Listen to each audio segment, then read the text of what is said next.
પાઠ 5 શાંતિની શોધમાં બુદ્ધ અને મહાવીર. સૌપ્રથમ ઇતિહાસમાં વિકલ્પો આપેલા છે. ગૌતમ બુદ્ધે સૌપ્રથમ ઉપદેશ ક્યાં આપ્યો? સારનાથમાં. ગૌતમ બુદ્ધ કઈ જગ્યાએ નિર્વાણ પામ્યા હતા? કુશીનારામાં. મહાવીર સ્વામીનું માતાનું નામ શું હતું? ત્રિશલા દેવી. મહાવીર સ્વામીનો જન્મ ક્યાં થયો હતો? કુંડગામમાં. મહાવીર સ્વામીએ લોકોને પોતાનો ઉપદેશ કઈ ભાષામાં આપ્યો? પ્રાકૃત અને અર્ધમાગધી. કપિલવસ્તુ નામનું રાજ્ય ક્યાં આવેલું છે? હિમાલય ક્ષેત્રમાં. કપિલવસ્તુ ગણરાજ્યના વડા કોણ હતા? શુદ્રોધન.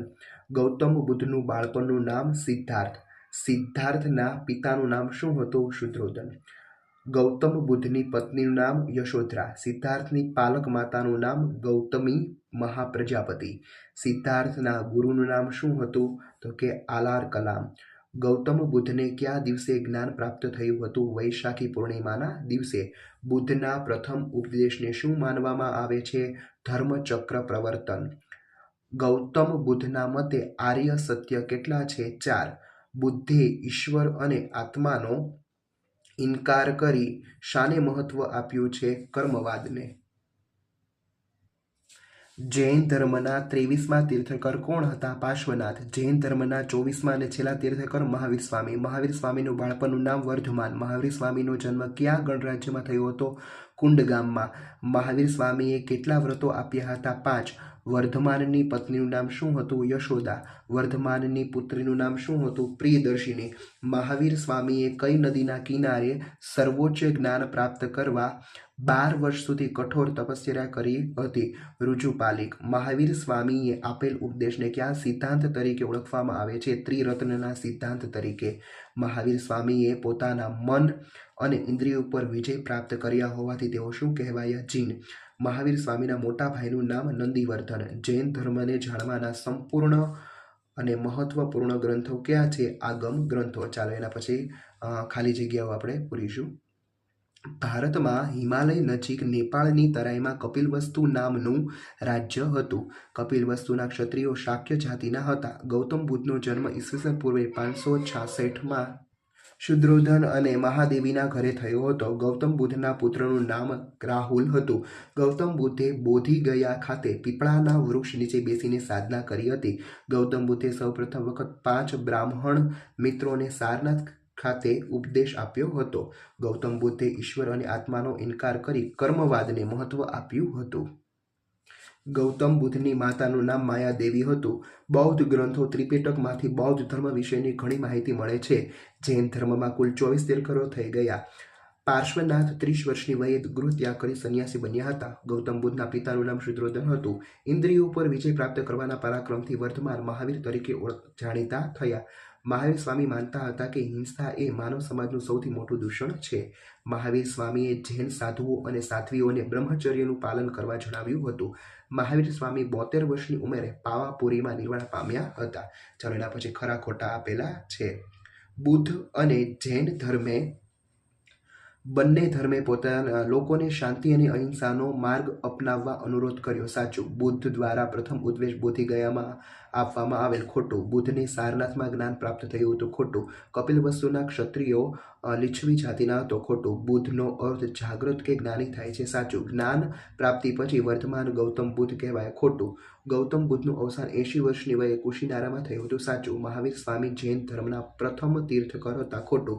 મહાવીર સ્વામીએ અહિંસાનું કડક પાલન કરવા કહ્યું હતું. સાચું. મહાવીર સ્વામી બૌદ્ધ ધર્મના મહાન સુધારક ગણાય છે. ખોટું.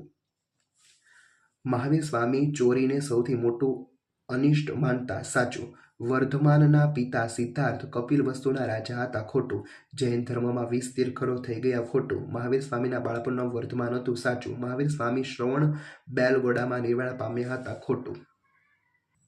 ચાલો એના પછી જોડકા આપેલા છે. ગૌતમ બુદ્ધનું નગર કપિલવસ્તુ. ગૌતમ બુદ્ધની જ્ઞાન પ્રાપ્તિનું સ્થળ બોધિગયા. ગૌતમ બુદ્ધના નિર્વાણનું સ્થળ કુશીનારા. ગૌતમ બુદ્ધના પ્રથમ ઉપદેશનું સ્થળ સારનાથ. ચાલો એને બીજું જોડકું. મહાવીર સ્વામીનું જન્મ સ્થળ. ત્રીજું કુંડગામ. જૈન ધર્મના ગ્રંથો. પહેલું આગમ ગ્રંથો. મહાવીર સ્વામીના નિર્વાણનું સ્થળ પાવાપુરી અને મહાવીર સ્વામીનો ઉપદેશ ત્રિરત્ન સિદ્ધાંત. ચાલો પછી 1-2 વાક્યમાં પ્રશ્નનો જવાબ તમારે આપવાના છે. ચાલો આપણે લખીએ. બૌદ્ધ ગ્રંથ ત્રિપિટકમાં કયા કયા ગ્રંથનો સમાવેશ થાય છે? બૌદ્ધ ગ્રંથ ત્રિપિટકમાં સૂત્ર પિટક, વિનય પિટક અને અભિધમ પિટકના ગ્રંથો છે. ગૌતમ બુદ્ધનો જન્મ ક્યારે અને કોને ત્યાં થયો હતો? ગૌતમ બુદ્ધનો જન્મ ઈસવીસન પૂર્વે 566માં કપિલવસ્તુના વડા શુદ્રોધન અને મહાદેવી એટલે કે માયાવતીના ઘરે થયો હતો. સિદ્ધાર્થના લગ્ન યુવાવસ્થામાં જ કેમ કરાવવામાં આવ્યા? સિદ્ધાર્થ જ્ઞાન અને સમાધિની ચર્ચા કરતા રહેતા હતા, તેથી તેમના પિતાને ચિંતા થઈ ગઈ કે સિદ્ધાર્થ સંન્યાસી તો નહીં થાય ને. આ ચિંતાને કારણે તેના લગ્ન યુવાવસ્થામાં જ કરાયા. સિદ્ધાર્થ શા માટે સંન્યાસી બનવાનું નક્કી કર્યું? સિદ્ધાર્થે જ્ઞાન પ્રાપ્તિ અને સત્યની શોધ માટે સંન્યાસી બનવાનું નક્કી કર્યું. ગૃહ ત્યાગ બાદ સિદ્ધાર્થ ક્યાં ક્યાં ગયા હતા? ગૃહ ત્યાગ બાદ સિદ્ધાર્થ રાજગૃહ અને પુરુવેલા નામના સ્થળોએ ગયા હતા. ગૌતમ બુદ્ધને જ્ઞાન પ્રાપ્તિ ક્યાં અને ક્યારે થઈ? ગૌતમ બુદ્ધને જ્ઞાન પ્રાપ્તિ બોધિગયા ખાતે એક પીપળાના વૃક્ષ નીચે વૈશાખી પૂર્ણિમાના દિવસે જ્ઞાન પ્રાપ્તિ થઈ. બુદ્ધનો અર્થ શું થાય છે? બુદ્ધનો અર્થ જાગ્રત કે જ્ઞાની થાય છે. જ્ઞાન પ્રાપ્તિ બાદ ગૌતમ બુદ્ધ સૌપ્રથમ ક્યાં ગયા હતા? જ્ઞાન પ્રાપ્તિ બાદ ગૌતમ બુદ્ધ સૌપ્રથમ સારનાથ ગયા હતા. ગૌતમ બુદ્ધે સમજાવેલા 4 આર્ય સત્ય કઈ રીતે જાણીતા છે? ગૌતમ બુદ્ધે સમજાવેલા 4 આર્ય સત્ય બૌદ્ધ ધર્મના સિદ્ધાંત તરીકે જાણીતા છે. ગૌતમ બુદ્ધના સમયમાં હિન્દુ ધર્મ કયા કયા વર્ણોમાં વહેંચાયેલો હતો? ગૌતમ બુદ્ધના સમયમાં હિન્દુ ધર્મ બ્રાહ્મણ, ક્ષત્રિય, વૈશ્ય અને શૂદ્રમાં વહેંચાયેલો હતો. મહાવીર સ્વામીનો જન્મ ક્યાં થયો હતો? મહાવીર સ્વામીનો જન્મ વચ્ચી સંઘના એક ગણરાજ્ય કુંડ ગામના જ્ઞાતૃક ક્ષત્રિય વંશમાં થયો હતો. મહાવીર સ્વામીના માતા અને પિતાનું નામ લખો. મહાવીર સ્વામીની માતાનું નામ ત્રિશલા દેવી અને પિતાનું નામ સિદ્ધાર્થ હતું. મહાવીર સ્વામીનું બાળપણનું નામ શું હતું? મહાવીર સ્વામીની બાળપણનું નામ વર્ધમાન હતું. ગૌતમ બુદ્ધનું બાળપણનું નામ શું હતું? ગૌતમ બુદ્ધનું બાળપણનું નામ સિદ્ધાર્થ હતું. વર્ધમાનની પત્નીનું અને પુત્રીનું નામ શું હતું? વર્ધમાનની પત્નીનું નામ યશોદા અને પુત્રીનું નામ પ્રિયદર્શિની હતું.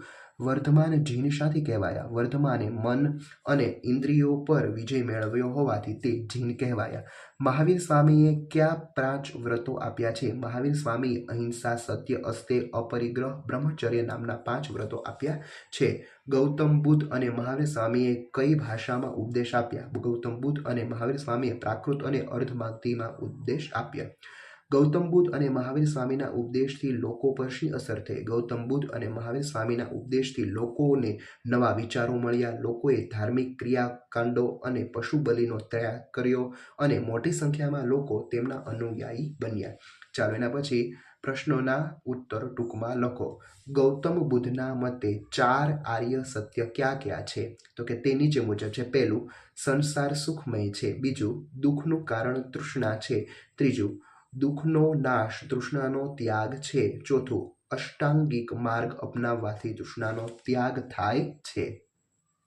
જૈન ધર્મે કયા 5 મહાવ્રતો આપ્યા? જૈન ધર્મમાં 24મા તીર્થંકર મહાવીર સ્વામીએ આ 5 મહાવ્રતો આપ્યા. પહેલું, અહિંસા, સત્ય, બ્રહ્મચર્ય, અસ્તેય અને અપરિગ્રહ. ગૌતમ બુદ્ધના સમયમાં સમાજમાં કયા અનિષ્ટો જોવા મળતા હતા? તો કે તે નીચે મુજબ છે.